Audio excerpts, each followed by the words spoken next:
It was supposed to be a routine Monday. Injury updates, a few cliches, on to Raiders week.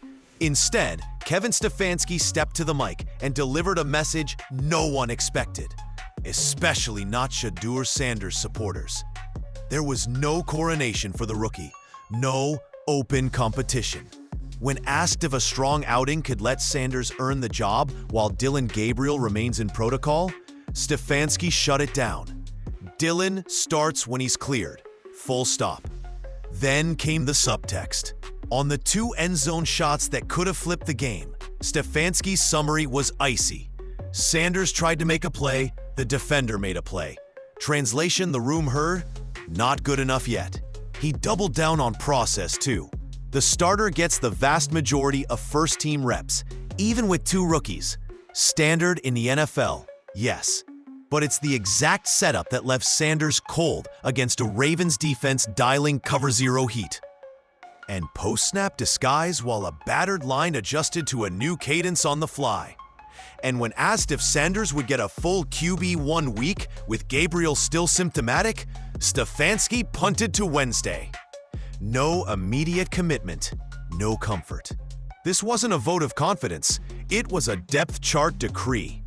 Which raises the only questions that matter now. What did Stefanski really communicate about Sanders' timeline? How much of Sunday was on the kid, and how much was on the setup? And if Sanders is forced to start again, will Cleveland finally build the week around him? Brevity wasn't politeness, it was policy. When Kevin Stefanski was asked about Shedeur Sanders' two end zone shots, he didn't gush about upside or talk windows and leverage. He said Sanders was trying to make a play, escape the pocket well, and their player made a nice play downfield. That sounds neutral. It isn't. Coaches protect quarterbacks they want to escalate. Here, he credited the scramble, then credited the defender. The missing praise was the message. Ball placement and judgment weren't where they needed to be. Then came the moment that froze the room. Mary Kay Cabot asked the obvious. If Sanders plays well while Dillon Gabriel is in protocol, could he earn the job? Stefanski didn't hedge. He refused to speculate and answered flatly, when Dillon is cleared, Dillon starts. No runway. No competition makes us better. It was a line in ink, not pencil. He also reinforced the process that produced Sunday's chaos. The starter gets the vast majority of first-team reps. That's his standard, Minnesota years included. True league-wide. And still, it's the exact formula that left Sanders cold against a defense calling cover zero sim pressure. And post-snap disguise, behind a line adjusting to a new cadence. Asked whether Sanders would get a full QB1 week with Gabriel still symptomatic, Stefanski punted to Wednesday. Translation the building hears, no automatic green light. Even the protection talk carried subtext. He said the principles and rules don't change with different QBs, then added that everybody has to do their job. Not just linemen, quarterback included. Read it as a reminder. The standard doesn't lower because the circumstances were hard. So what did he actually communicate? The tape didn't justify a depth chart debate. End zone aggression without precision isn't a selling point. Process won't bend for sentiment or headlines. If Sanders plays, it's because protocol demands it, not because the job is open. That's the headline from the mic. But headlines don't exist in a vacuum. They sit on top of context, pressure looks, pocket time, cadence shifts, and a rep split that left the rookie guessing. Lines like this aren't tossed off. They set policy. When Dillon is cleared, Dillon starts. That wasn't a placeholder. It was a priority list. Stability over upside, process over sentiment, tape over hope. It told the locker room the job isn't open. It told Shedeur Sanders that any start he gets is a contingency, not a coronation. And it told the defense the staff won't gamble to chase a headline. There's a second message baked in. Margin. If Sanders plays while Gabriel is in protocol, he's auditioning without runway. Every mistake feels heavier, because the path back to QB2 is already printed. That compresses comfort. It can sharpen focus or squeeze a rookie. It also shapes the week. If the starter remains the starter by decree, reps will tilt back to Gabriel the second he's symptom-free. Until then, Stefanski punted to Wednesday on who gets QB1 work. That uncertainty isn't harmless. Split the week too long and you prep two half-ready quarterbacks. In a normal week, that's wasteful. Behind an injured line, it's costly. The decree lands in 3 rooms. Defense, we won't swing big just to see what happens. Offense, we'll live in the plan we know, not the one we might need. QB room, the pathway is defined. Earn trust, then timing, then starts. There's a logic to it. Stability is a value in the NFL, but clarity is too. If Sanders might start, he needs a full QB1 week. Timing with Jerry Jeudy and David Njoku. Protections tied to rules he'll actually use. A trimmed call sheet that plays fast. Waiting until midweek to commit risks burning practice periods you don't get back. Rumors suggest some inside the building want that commitment early. First-team timing for Sanders if Gabriel's symptoms linger. Reports claim others prefer to hold until the last possible moment, or even look at contingencies, QB3 elevation, outside options. None of that is confirmed.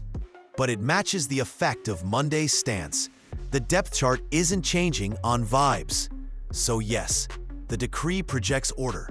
It also spotlights the operational choice that helped sink Sunday. A rep split that assumes the script never breaks. And that leads to the real pressure point. How Cleveland handled practice with 2 rookies, 1 hit away from you're in.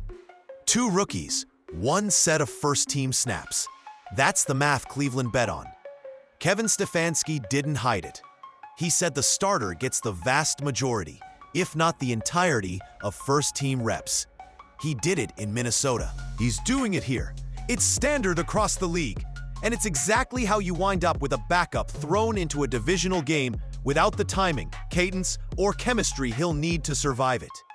Quarterback play is timing, not theory. You have to feel Jerry Jeudy's stride, David Njoku's stem tempo, Cedric Tillman's exit gear. You need the center's cadence, the mic points, the hot rules, the 2-minute language, full speed with the guys who actually touch the field on Sunday. Mental reps help you see it. Physical reps teach your internal clock when to let it go. Cleveland's plan assumed the script wouldn't break. It did at halftime. That's why 7 straight incompletions weren't random. That's why an anticipatory throw became a defender's ball. That's why a quarterback who thrives on rhythm and movement looked forced into someone else's call sheet. Deeper progressions, static launch points, routes that needed time the pocket couldn't buy. If you've never thrown a live ball to your WR1 until the second half of a 1-score game, anticipation turns into guessing. Guessing turns into late. Late turns into not good enough yet. This is the catch-22 teams live with. Oversplit reps and your starter's rhythm suffers.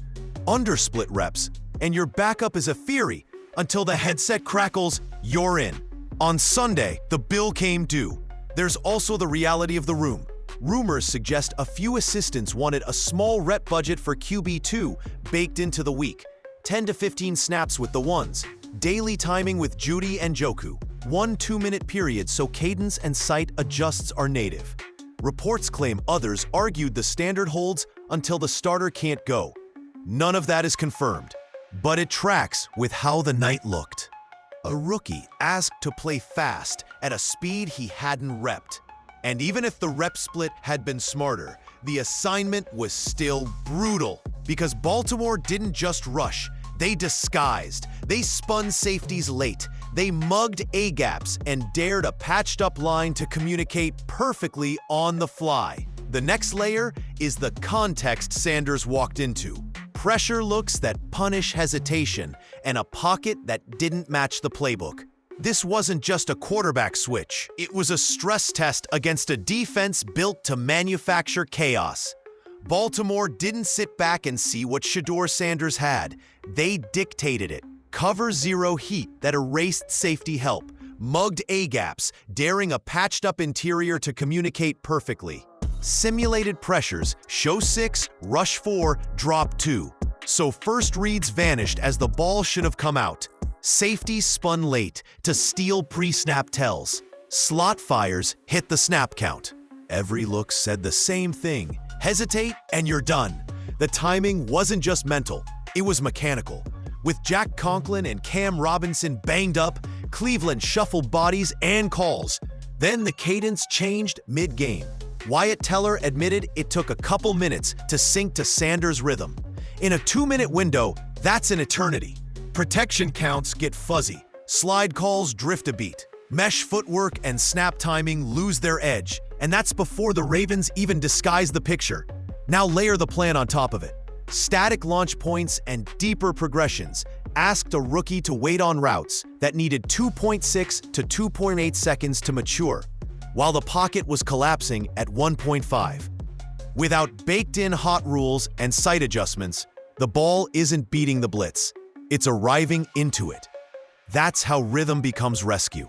Drop, hitch, collapse.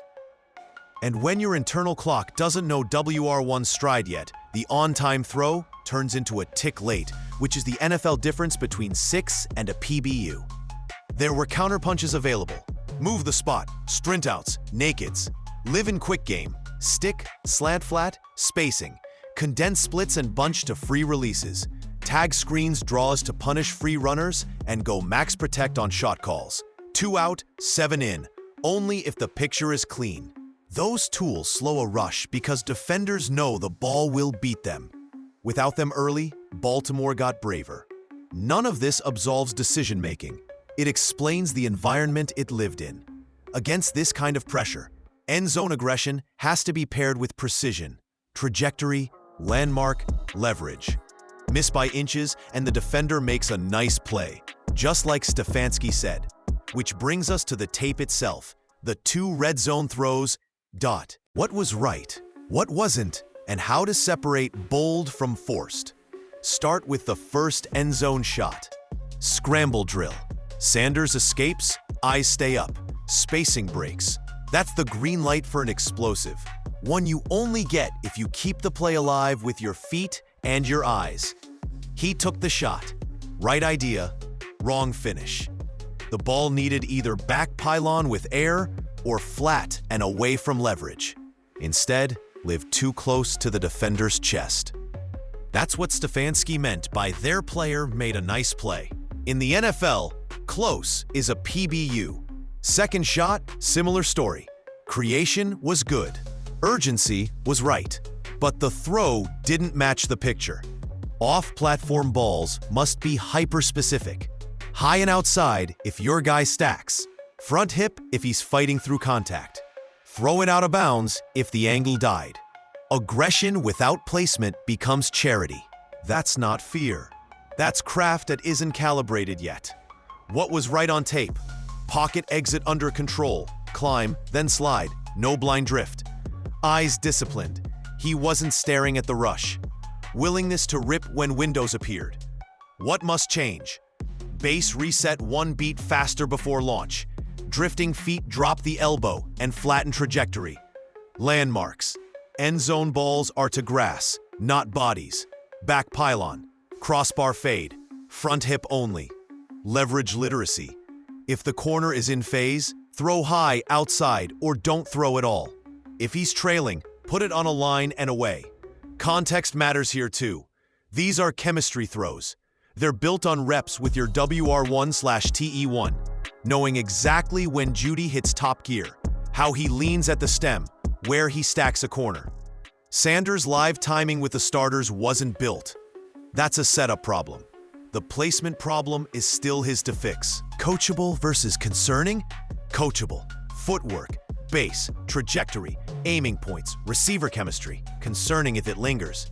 Late aggression into leveraged coverage. That's how turnovers stack. This is why the mic sounded cold. Stefanski wasn't grading effort, he was grading finish. Trying to make a play won't win the room if the ball invites the DB. The tape agrees. The good news? These corrections live Monday through Saturday. Reps on the back pylon fade. Red zone 7-on-7 with hard leverage rules. Off-platform footwork built into the script so the base resets by reflex. And that flows straight into the net's decision.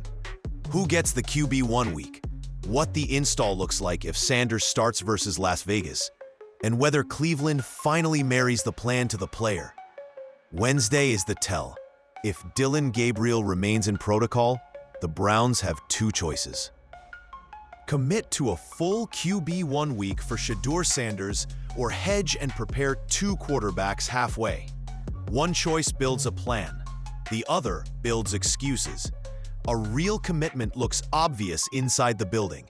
Sanders takes every first-team period, not a sampler. Daily full-speed routes with Jerry Jeudy, David Njoku, and Cedric Tillman to build timing that actually translates.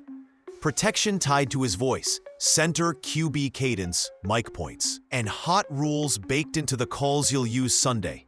Trimmed install that plays fast. Quick game early, movement throws to change the launch point. Defined half-field reads versus pressure. One calculated shot on max protect when the picture is clean. A 2-minute block every day, so the late-game version of Sanders becomes the standard version. Hedging looks different and dangerous. Split reps through midweek. Wait on Gabriel's symptoms, and you end up with two. Quarterbacks undercooked, a line adjusting cadences on the fly, and a receiver room guessing at timing. Rumors suggest some on staff want clarity by Wednesday if Gabriel isn't practicing. Reports claim others prefer to hold out, consider elevating QB3 with prior starting experience, or explore an outside arm. None of that is confirmed, but the effect is the same. Delay costs reps you don't get back. If Sanders is likely to play, the indicators will be obvious. He huddles the ones at the first full-speed period. Third down install is tailored to him. Mesh settle, option routes to Njoku, boundary speed outs. Early script features 3 defined completions to sync eyes and feet. Formations help him. Bunch, stacks to beat press. Condensed splits to shorten throws. 2 designed keepers per half appear in the call sheet to punish over-pursuit and slow the rush. Set simple targets for Sunday. Negative plays trimmed by a third. Sack rate capped. 40% plus on third down with a menu he owns. Time of possession leaning your way by design, not accident. Meet those, and the defense finally gets paid back with breathers instead of burdens. This week isn't just about who takes the first snap. It's about picking a lane and preparing like you mean it. And hovering over all of it is the timeline no one at the podium would define. The shadow that complicates every long-term decision.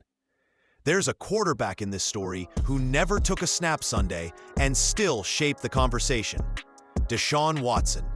Stefanski was asked about opening Watson's practice window and gave the vaguest answer of the day. No clear deadline, doing a great job in meetings, supportive presence. That tells you 2 things. 1, the timeline isn't firm. 2, the staff isn't ready to let that timeline drive public decisions. But the shadow is real. A massive, fully guaranteed deal changes optics, reps, and patience. If Watson's return could be weeks, not months, everything you do with Dillon Gabriel and Shedeur Sanders is weighed against that what if. If it's longer, starving your rookies of live timing becomes malpractice. This is where clarity matters more than posture. If Watson's window is genuinely near, state the plan. Gabriel starts when cleared. Sanders gets contingency prep. The room holds a lane open for QB1 when the medicals say go. If it isn't, stop pretending you can split the difference. Invest a full week in the quarterback who's actually playing. Rumors suggest the building feels that tension.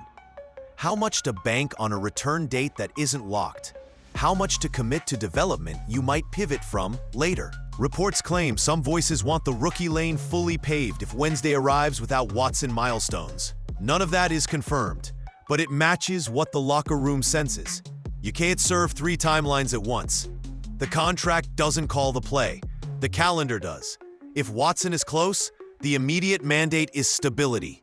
Keep the language consistent, keep Gabriel's runway intact, and use Sanders as the emergency plan with real but limited QB1 work.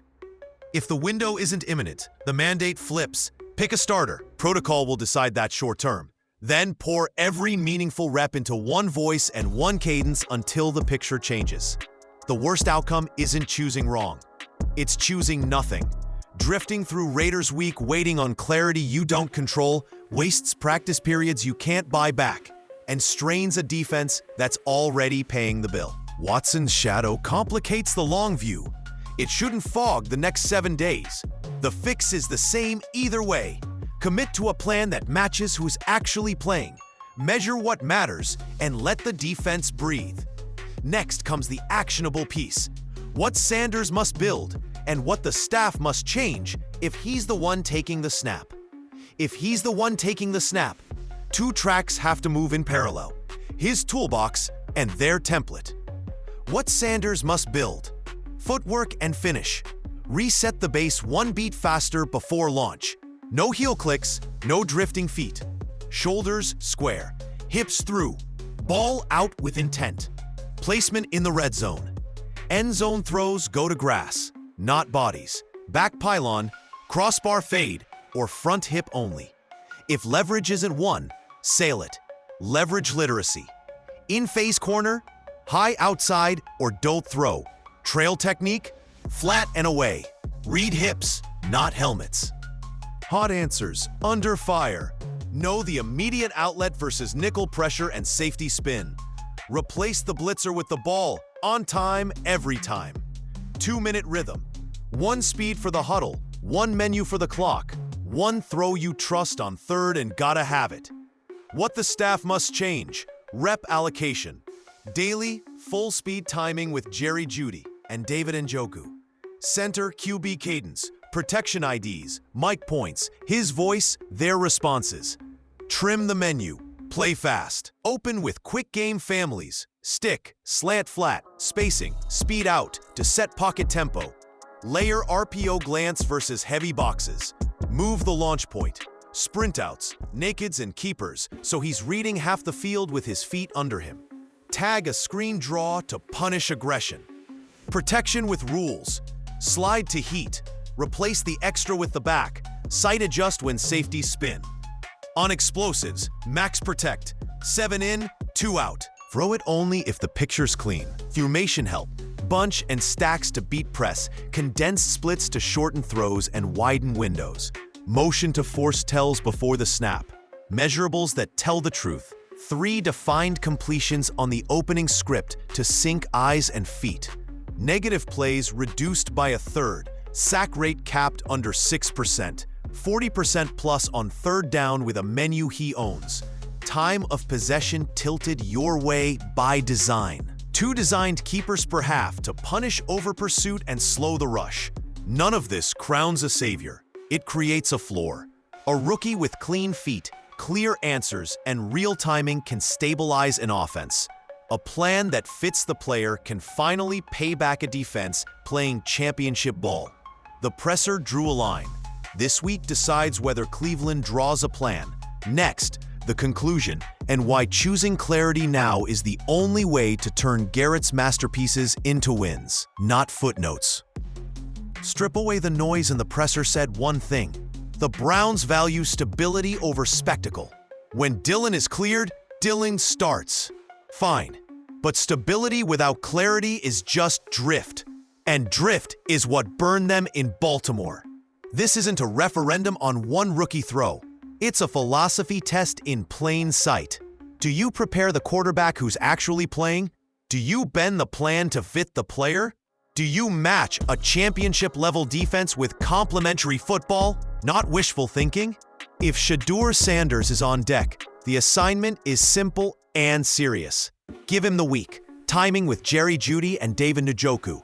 Cadence with the center, protections tied to rules he can execute at full speed.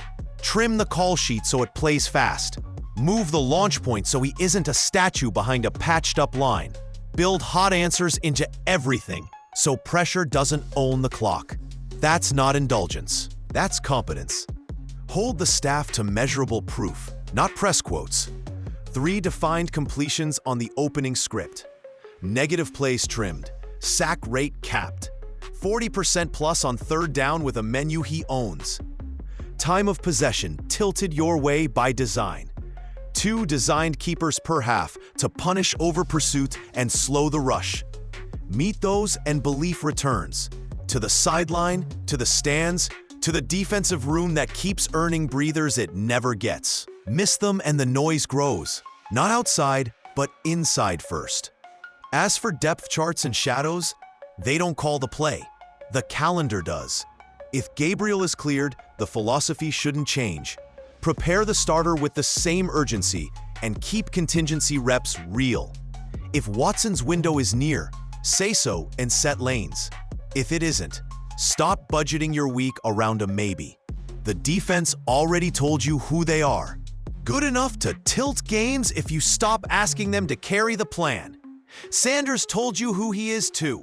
Accountable, steady, unafraid of the stage, raw but coachable. Now the organization has to tell the truth about itself. Pick a direction, align the reps, call a game that honors the roster you actually have. Do that, and Garrett's masterpieces stop becoming footnotes. They become wins.